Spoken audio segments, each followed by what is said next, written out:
société, par exemple la laïcité, qui essaye de séparer le religieux du politique, d'exclure un peu le religieux de l'espace public. Mais l'actualité nous montre que finalement, cet espace public, ce politique, en tout cas pour ce qui concerne l'Afrique, ne se fait pas sans le religieux. Le religieux domine le débat public à tous les niveaux. Et cette journée d'études sur religion et pouvoir essaye de réfléchir un peu sur cette réalité-là. On essaye parfois de minimiser ou d'ignorer. Nous avons entendu dans cette journée aussi, nous avons entendu que le pouvoir et la religion sont toujours intimement liés. D'ailleurs, je dirais explicitement ou pas. Il y a ceux qui le disent ouvertement, qui sont liés à telle religion, ou bien qui vont essayer de corrompre avec sous les tables les responsables religieux. L'islam est la religion officielle au Maroc. Le Maroc a adopté la doctrine malikite depuis le XIe siècle, de dogmes ash'arites et d'enseignements spirituels soufis d'Abul Qasim al-Junayd.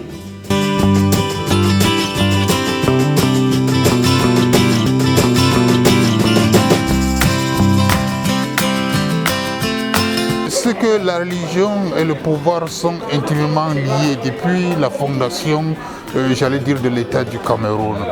L'islam et le christianisme sont un peu à la base de la fondation de l'État du Cameroun. Et les relations entre les musulmans, les autorités musulmanes, les autorités chrétiennes et les autorités politiques camerounaises sont des relations très étroites. Évidemment, c'est des relations qui sont de temps en temps marquées par certaines tensions, certaines compromissions, certaines obligations aussi, parce qu'après tout, les deux doivent participer à la gestion de cette cité et il faut bien que cette gestion-là soit effectivement heureuse et bénéfique à tout le monde.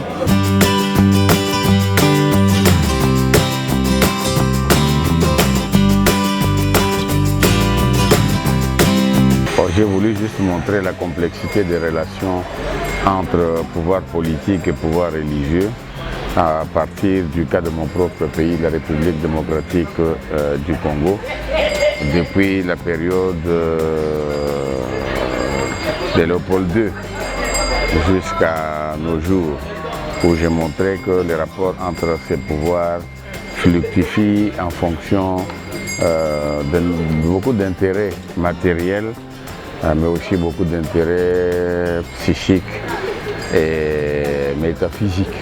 Ça m'a présenté un sujet dont je ne me suis jamais penchée dessus, celui de la politique et des fonctions du pouvoir religieux dans la région africaine.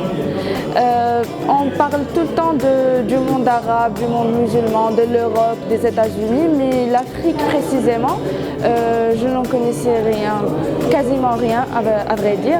Alors j'ai eu à évoquer, lors de cette rencontre d'études, j'ai eu à évoquer la relation qu'il y a entre le politique et le vaudou au Bénin. Alors rapidement, pour le Béninois, le vaudou est une religion par laquelle l'homme, l'individu peut avoir accès beaucoup plus rapidement avec Dieu, puisque Dieu il est inaccessible, il est lointain. Voilà pourquoi il y a les divinités vaudou qui sont instituées, qui sont là pour apporter en quelque sorte une forme de faveur, la faveur de Dieu à l'homme.